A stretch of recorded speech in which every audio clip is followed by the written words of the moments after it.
Sveicināti Nacionālajā interešu klubā. Šodien runāsim par valsts prezidenta vēlēšanām. Oficiāli kandidātu pieteikšana vēl būs maijā, tikai šobrīd izskanējuši tikai atsevišķi uzvārdi, bet ažiotāža ir liela un daudz arī neskaidrība. Tās mēģināsim arī kliedēt. Šodien mūsu studijā Ilga Kreituse, Stradiņu universitātes profesora, politoloģija, vēsturniece, kādreizējā Saeimas priekšsēdētāja. Eksperti šajos jautājumos noteikti balsojusi vairāk kārt. Un 3 koalīcijas partiju pārstāvi, koalīcija daudz ekspriests. Ingmārs Līdaka, 14. Saeimas deputāts, Pilsonības migrācijas sabiedriskās sabiedrības komisijas priekšsēdētājs, tātad pārstāv apvienoto sarakstu.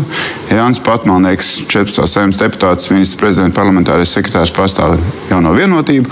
Un Ģerts Lapiņš, arī 14. Saeimas deputāts, pārstāv Nacionālo apvienību. Sāksim ar Kreituses kundzi.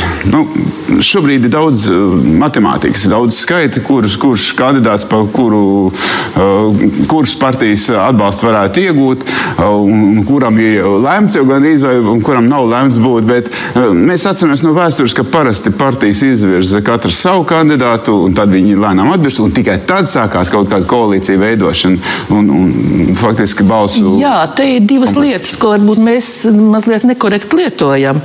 Prezidenta kandidāts neizvirza partijas. Likumā ir rakstīts, ka prezidenta kandidātu var izvirzīt viens deputāts. Jā? Līdz ar to izvirzīt var, ja tā skatās, izvirzīt. Tas ir viens jautājums.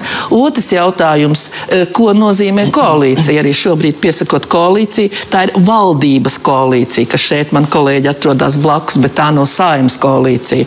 Un vispārībā dalīt Saimu koalīcijā un opozīcijā nav īsti teorētiski pareizi. Bet ierasts. Bet daudz, kas ir ierasts, ja tā skatās, jā, jo ne jau valdošā koalīcija iznāk tā, ka, ja tu esi valdībā, tad tu diktē Saeimai noteikums. Latvijā tāds ir izveidojies. Valdošā koalīcija pašlaik Saeimu pabāz uz zem sevis, jā. Tas ir apmēram kādu 3. sasaukumu, jau tā tas iet, un mēs to esam pieņēmuši, jā, kad opozīcija muti ciet, jā, jūs neviens nedzird, jūs nerunāsiet un nebūsiet, bet nedrīkst šeit jaukt divas lietas. Viena ir valdības lēmuma koalīcijas darbībā, otra ir lēmuma, kad mēs lemjam par valsts kopējās attīstības tendencēm, kurās ietilpst arī prezidenta kandidatūra. Jā? Tāpēc šis dalījums koalīcijā, opozīcijā nebūtu korekts, ja mēs runājam par valsts prezidenta vēlēšanām. Jā?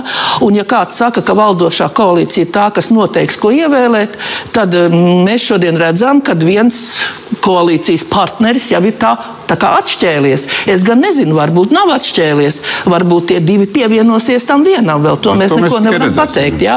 Tāpēc šāds dalījums attiecībā uz Saimu nav demokrātisks. Jā? Un to, ka nekad nepieņem to, ko ir izvirzījuši tās partijas, kuras neatrodās valdošajā koalīcijā, ka Saimā šie priekšlikumi tiek noraidīti, praktiski ir antidemokrātiska rīcība. To, cik kandidāti parādīsies.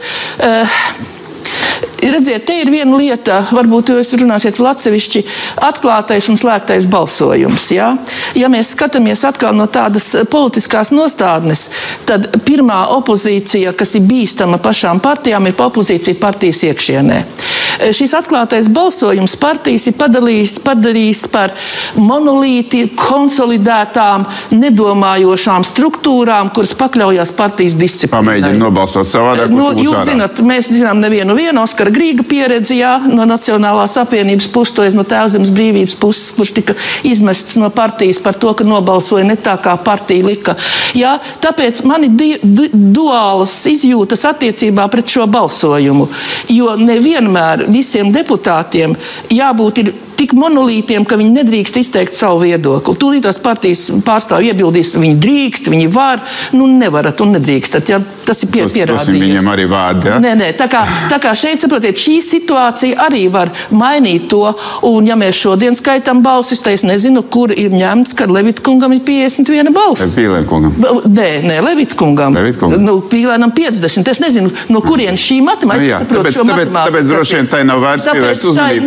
Nē. Absolūti nav jāpievērš uzmanību šiem skaitļiem, jo tagad tikai viss sākās. Jā, labi. Ta kungs nav koalīcijas prezidents, jo atvainojiet, daļa no tiem, kas balsoja par Levitu, nav parlamentā, un valdošā koalīcijā tikai jūs divas partijas balsojāt par Levitu. Pārējie ir izmest ārā no parlamenta.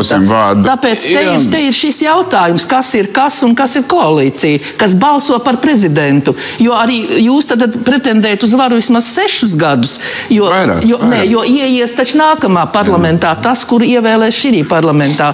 To neviens šobrīd kaut kā neskatās un tik runā vienā mērcē.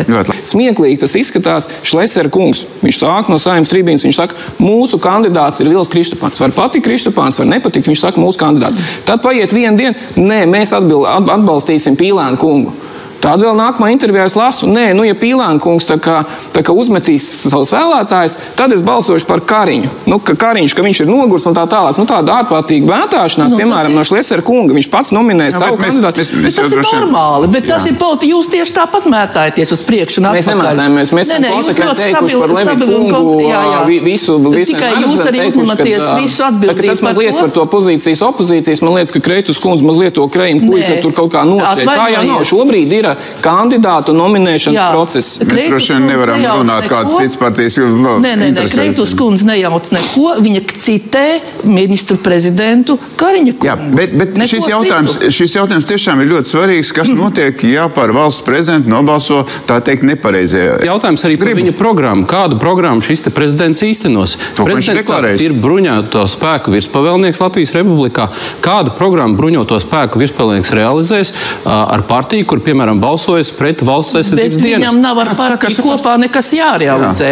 Prezidents ir personis. Pagaid, bet un tad, ja jūs man iedosiet 10 eiro, vai tāpēc es jums tagad kļūšu par kredītu parādnieci, ja jūs man uzdāvināsiet. Ja? Varbūt grib uzdāvināt savu balsi un ar tādu skaistu žestu aiziet no Saeimas, tad, kad stāsies spēkā lēmums par viņas notiešanu. Bet vai šī gadījumā jautājums ir par Grevcovu vai jautājums par prezidentu? Par prezidentu neatkarību, jā. Jo Saeimā ir Latvijas Republikas pilsoņu ievēlēti pārstāvi. Jūs visus ievēlējat Latvijas Republikas pilsoņu. Un nerēķināties un pateikt, ka viena daļa Latvijas Republikas pilsoņu ir pretišķīga Latvijas prezidentam un nedrīkst par viņu balsot, atvainojiet, Līdaks kungs, ko darīs jūsu komisija Saeimā tad? Ja nāk šādi paziņojumi ar vien spēcīgāk. Kāpēc tad viņi balso par viņu, jo nāks prezidents ar savu programmu, kurā būs skaidri un gaiši pateikts, ko viņš darīs. Ja? Es šorīt noklausījos arī Pīlēna kungu. Pirmais, kas bija drošība un karš Ukrainā nostādne. Un nekāda atbalsta, ne kaut kam uz sāniem. Ja? Tāpēc nevajag jaukt divas lietas kopā. Varbūt grib caur tīšām jūs visus kacina un kaitina un saka, es balsošu tā un šitā.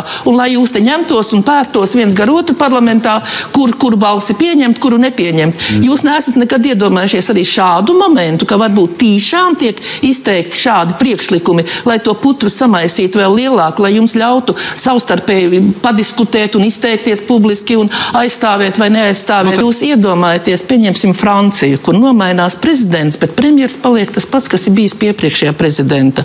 To visu uzskata par normālu situāciju. Ja Latvijā nomainīsies, tā ir nenormāla situācija. Mums kaut kā starptautiski tomēr jāskatās šīs lietas arī daudz plašāk. Un otra lieta, kāpēc jūs esat pārliecināti, ka Kariņa kungs šodien pirms pedagogu streika ir stabils savā postenī? Man kā pedagogam ir lielas šaubas. Pedagogiem nav balsts tiesības parlamentā. Bet nekas, pedagogi var kopā ar mediķiem arī nogāzt valdību.